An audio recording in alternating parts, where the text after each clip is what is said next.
Hello everyone, welcome to Go Campus. So today we are very happy to welcome Dr. Deepti Bankithi, an obstetrics and gynecology registrar currently working in Australia.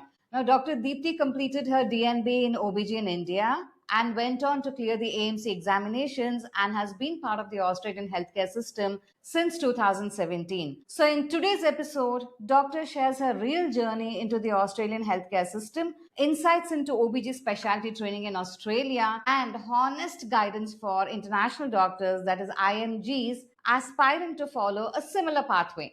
So, whether you're an MBBS doctor aiming to enter OBG training in Australia, or an OBG specialist or any other specialist exploring work opportunities in Australia, then this podcast is for you. So, very warm welcome to you, Doctor. We really appreciate you taking the time to be with us today. Thank you so much once again. And just for our audience, can you just briefly take us through your medical journey, that is from completing your DNB in OBG in India to becoming an OBG registrar in Australia? Thank you. Thank you for having me here. My journey from DNB to senior obstetric gynecology registrar in Australia is quite interesting. I have started my journey in 2017, as you've mentioned. So I have moved here because I've got married to my husband, as is the story with anyone.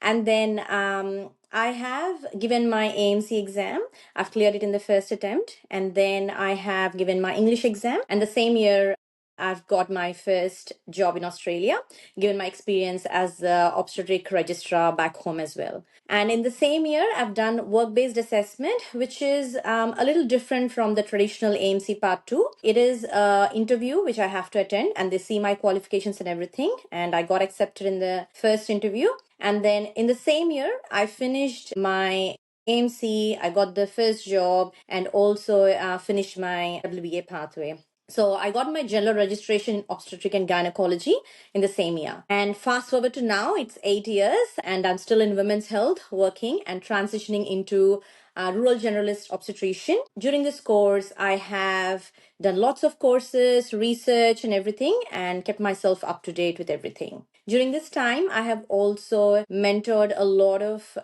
my international medical graduates and helped them in their journey. So, Doctor, for an OBGYN specialist from India, what are the real pathways to practice in Australia today? Because we do get many inquiries from specialists in India because they've understood or they've seen that there's something specialist pathway in Australia. They do ask us, what's the process like? Or can we directly work in Australia as a specialist? Can you please share some insights on this? Yes. So I also get this question oftentimes, and the answer to this is there's one official pathway, and then there is the one which actually works. So ideally, there are three pathways. One thing is the specialist pathway, where once you finish your obstetrics and gynecology training back home, then you come here, get your training assessed, and then they will assess you whether you are comparable or whether you need more training or whether you're not comparable at all. But going straightly into that specialist pathway is very hard, as in you need at least a year or two work experience in Australia to get your outcome favorable.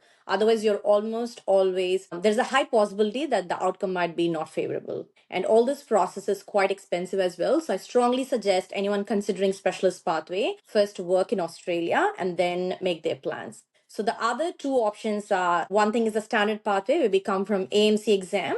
So what these AMC exams give us is they buy us time. So once you do your AMC exams and you have your general registration, you have all the time you need in the world to figure out which way to go and how to go from there. There's another pathway, which is called STT pathway, where you don't have to give exams, but the catch is that you have a time limit of 2 years. So you have to sort everything and then prepare for your specialist and everything, and then apply for specialist training, and you have to wrap up everything within 2 years. So I think ideal way would be come to Australia or give your exams first.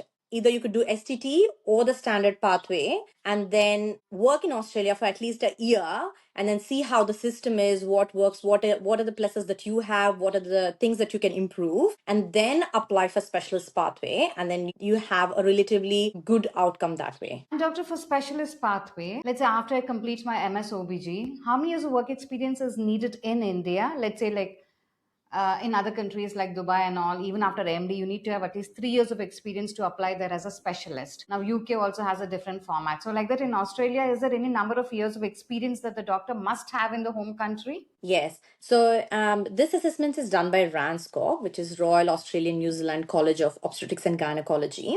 They are technically comparing our specialist to the trainee or the specialist in Australia. The training in Australia is 6 years. However, the training in India is only 3 years. So they want at least 6 years, which has now recently changed to 4 years. So the total training program or your total experience should always be at least 4 to 6 years. Done, doctor.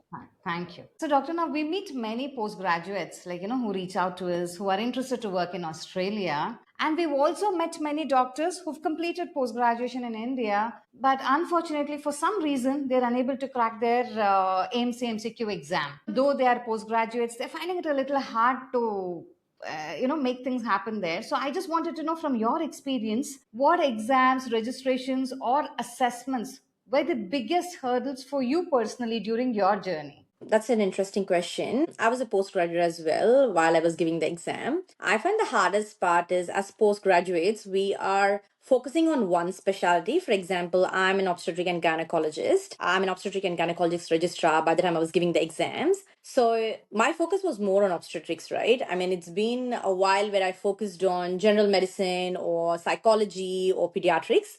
So going back to those subjects, learning the basics again and giving the exams was a bit difficult. And then the second thing is that in Australia, it's all about evidence based medicine. Back in India, we did follow evidence based medicine, but it's more like if there is a consultant who has worked there for 10 years, they would guide you on what is the best pathway or management. And then it's more learning on the go. But here in Australia, it's all evidence based, it's all guidelines based, right? So when they ask you a question, they ask you in a way, for example, they ask you a question about what is the next step in a patient you're suspecting a pulmonary embolism. Ideally, CTPA is the next step to diagnose it, but then per guidelines, we should always do an X-ray first to rule out other causes and then do a CTPA confirming it's a pulmonary embolism. So that's where these minute, like reading the questions correctly, are they asking the best management? Then that's a CTPA, as in best diagnosis. If they're asking next best, then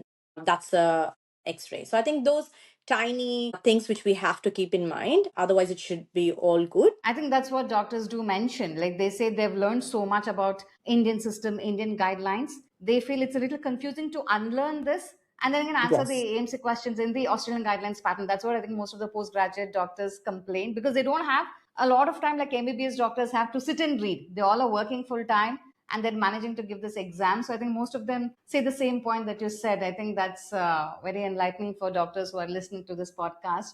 And also, doctor, beyond exams, we also understand in the beginning stages, we feel exams are the most toughest. Exams is everything. If you pass exams, everything is done. And that's the feel.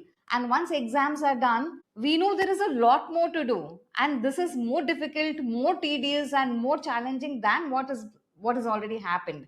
So beyond exams, whether it could be in your registrations, assessments, any other biggest hurdles or challenges that you face, doctor? I personally felt the biggest hurdle is after the exams because we, being as doctors, we give hundreds of exams. Like, honestly, I've lost account of how many exams I've given. They're like exam for everything and anything, right? Because we're all trained, like, we can give the exams. It is a bit hard work, but then we know how to do it and then we crack it anyway. But the hardest part was after, like, what happens after the exam when you start your job, or how do you get onto your first job, which is what happens. Like, there is no proper guidance what happens after the exam. Everyone's like, okay, you have to do MC1, you have to do MC2, get your registration, but what happens? How do you land onto your first job? And when you land onto your first job, what happens there? The uncertainty or the healthcare system. The medicine is still the same, but it's the system which makes it harder. So I feel like understanding the culture, the system, and adjusting to it is the biggest hurdle. Because on paper, if you see, I finished all my exams and I got general registration by the end of first year. So on the paper, I'm like picture perfect, right? But the first year was really hard one for me, like understanding the system, navigating it. So I feel that's the toughest challenge for me personally. That's nice. And Dr. No, you worked in regional plus remote areas. How important are these roles for international doctors planning to work in Australia now? Because we trained doctors for AMC, MCQ, AMC clinical and all. Mostly when we come across so many doctors who are looking forward to work in Australia, when we say there are mostly jobs available in regional or remote areas, many doctors get this fear: remote area, regional area. Can't we get in Melbourne, Sydney? The first preference is always cities. How does this work? So, firstly, the regional areas in Australia have good infrastructure. It's not a very remote area where you're alone or aloof and then, has have no support. So, regional areas are good. For IMG especially, I personally feel regional areas are the best place to start. There's a big workforce gap there because, like all anyone, everybody wants to work in metro because of the infrastructure, because of their family and everything. So the workforce gap is at the regional areas. So if you can aim a regional hospital, there's high likelihood that you get your job, and B, because it's a small unit, you'll find your feet quickly, learn the things, understand the system.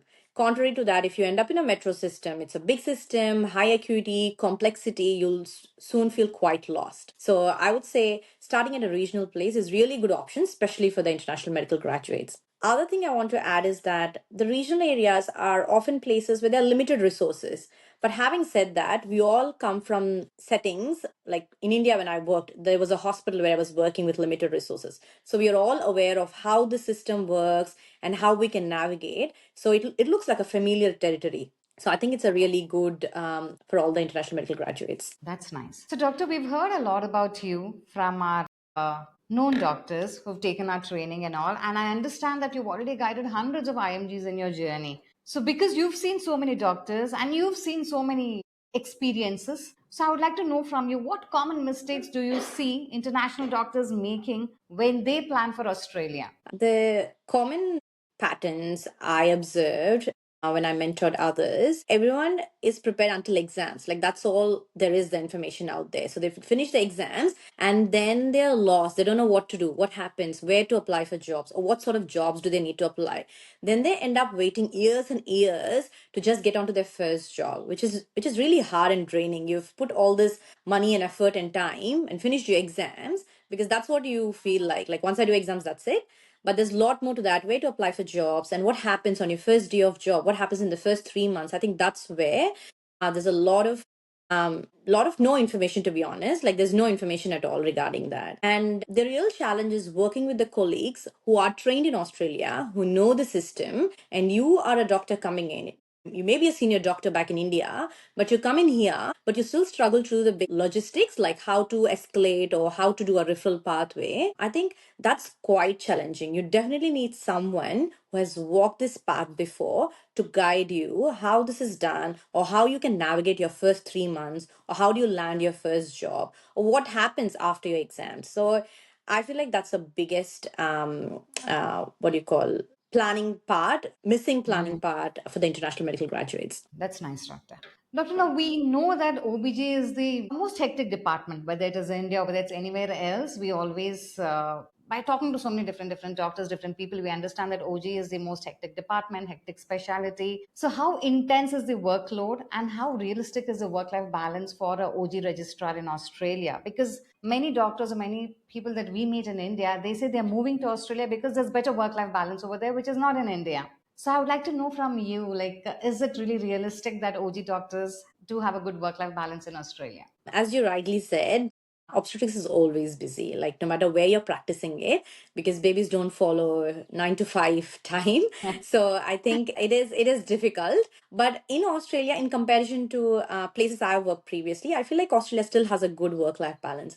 You get 5 weeks of annual leave every year, paid annual leave, so you can plan things. And number two, you also have an opportunity of part time. So flexible working is also something they encourage. So there are day shifts, there are night shifts, there are weekend shifts. You do have a bit of flexibility. And also at the end of the day, you get paid really well for all that work you do, which is different from India. Because here we get what you call penalty rates when you do weekends or when you do night shifts. I think that's a little bit of encouragement to work a little bit more, honestly. That's nice. So, doctor, now largely our audience are doctors who've just completed MBBS and who are looking forward to do their specialty training or higher training in Australia.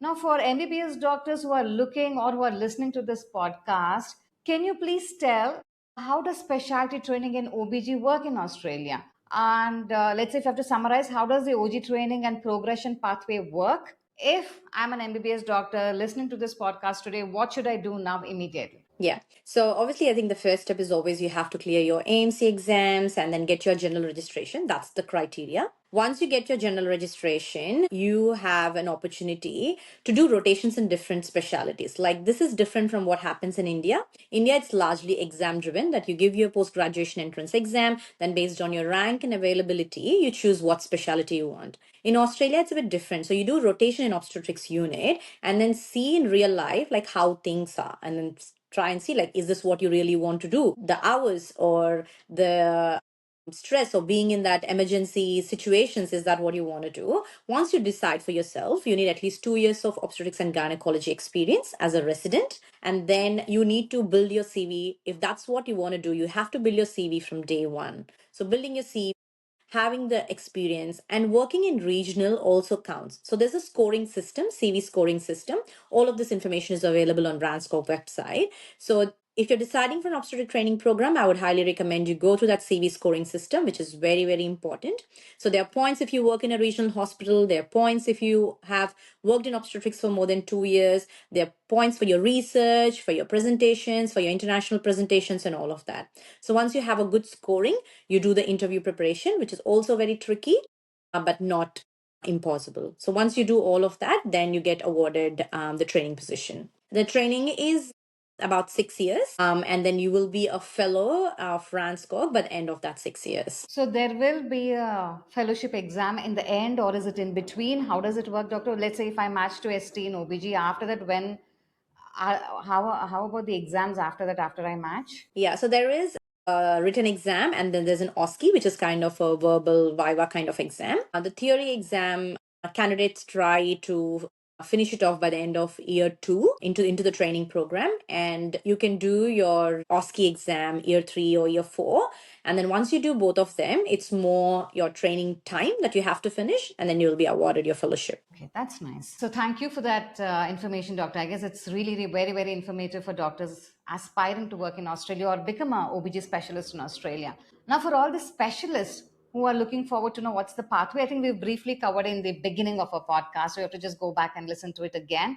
But because you're a specialist, and as doctor mentioned, each case is a little different, we would advise you to book one-on-one mentorship session with doctor if you wish to know what's the pathway for you to make your journey faster. Now, doctor, because when IMGs, when they decide to work from India, or when they're exploring different countries, I guess the first question that they get on mind is, what will my remuneration be, or what will my salary be in this particular country? Because they're going to put in so much of time, resources, everything. So the first question that they'll have is, what can I expect after I complete all the required steps when I start working in Australia? Can you give us some information on that, doctor? What will be the remuneration be like? Yes, so I think that's a very genuine question to ask, because as you said, we all spend quite significant amount of time and resources and also money. And it's important to know, what are you coming here for? The remuneration system in Australia is quite fixed. There's no negotiation or anything. It's more where you're working and what level you're working and what level of experience you come with. Like, say for example, if you're just starting off, you finished your exams, you got your general registration, you're looking at anywhere from 100 to 120 thousand dollars, Australian dollars. Then slowly, once you become resident year 1, so you go up to resident year 6 level. So each year there's an increment, and then you then become a registrar. Then registrar year 1, 2, 3, 4, 5, 6, and registrar year 6 gets paid anywhere from 180,000 to 190 to 200k thousand. Although all this is on paper as a base pay, what it really means is, though a senior level doctor gets paid 180k to 190k on paper, you end up earning a lot more than that, because you do your night shifts, you do your weekends, you do your afternoon shifts. So all of these get have penalty rates. So your pay is much more than that base pay. And on top of that, you can always become locum shifts, which again paid as double. So remuneration wise, I think there's never a disappointment. At least for me personally, I feel like it's a good way. It depends upon how much you want to earn and how much support you have. You can pick up any number of shifts that you want, obviously within your limits of mental health and your work capacity, and then you should be able to earn really good. Thank you. That was really nice. I guess we've covered most of the important questions that doctors get on mind when they're deciding about migrating or exploring work in a different country. We spoke about specialty training, we spoke about remuneration, we spoke about the exact steps, we spoke about the pathways, both for MBBS doctors and for specialists. So I think we're almost to the closing of this podcast now. So, doctor, before we conclude this, I would like to know what is that one piece of advice which you would like to give for doctors who are exploring or who want to work in OBG specialty in Australia? I personally felt when I started this journey to have someone who has done all of these and then are able to guide me. Like back when I started, we didn't have many mentors or many people for that matter, many international medical graduates in Australia. It was a really long journey. There was a lot of trialing and erroring. There's a lot of highs and there's a lot of lows. I personally feel if you have a mentor or a guide or a person who has done all of this before, knows where what needs to be done, that is a that takes you a lot ahead in the race you're in. Like it is your time. For example, I have come all this way, it took 8 years, but now I have all this information. I am able to guide you. If you are coming to me on day one, you could access all this information and then you can achieve all what I have achieved in by year two or year three. So there is a lot of win over the time and you can achieve your goals faster. So that's if there's anything that you can take from this podcast, I would say get a guide, get a mentor who has done this, who has been there, who has lived it, and achieve your goal based on that. Thank you, doctor. That was really nice of you, and it was a very, very informative session. So this is, I think, as doctor mentioned. So please don't Google your medical career. We do get many calls where doctors say, "I read this on Telegram, I read this on Reddit, I read this over here, I read this over there." It's all anonymous, and many doctors do believe that, and they take different type of decisions which you're not supposed to do. So talk to doctors who've lived it. Talk to doctors who are living it each day. So if you have any confusion in regard to how to work in Australia as a doctor, or let's say you passed your exams, now you don't know what next. How should I prepare my interview? How should I do my job applications? Or even let's say if you've got a job, how will you move from the job that you've got till you match to the training position? It's best you get guided by real people. Talk to them. They can correct you. They can listen to you, which your online anonymous articles that you see will not give you. So this guidance will be personalized based on your requirement, your capability, your potential. So it's important that you talk to people who are currently in the system, get the right advice, and plan your journey accordingly. So thank you so much to all the doctors who are listening to our podcast today. Sincere thank you to doctor for taking time to be with us here today. So if you are looking forward to have personalized conversation with Dr. Deepti, then you'll have to book your one-on-one session on gocampusworld.com. Let's say when you log into gocampusworld.com, if you don't see any available sessions for Dr. Deepti, please do click on notify me button, because the mentors are busy, right? Not all the time the sessions will be open. So let's say if you're looking forward to have a session, click on notify me button, where doctor will be informed immediately that you are interested to have a session with her, and doctor will open the slots to accommodate your request. So thank you again. So if you wish to know anything about working in Australia as a doctor, you want to know about pathway, opportunities, jobs, interview, CV prep, portfolio building, anything that you wish to know, you know where to go now. So thank you so much. Have a good day. Thank you.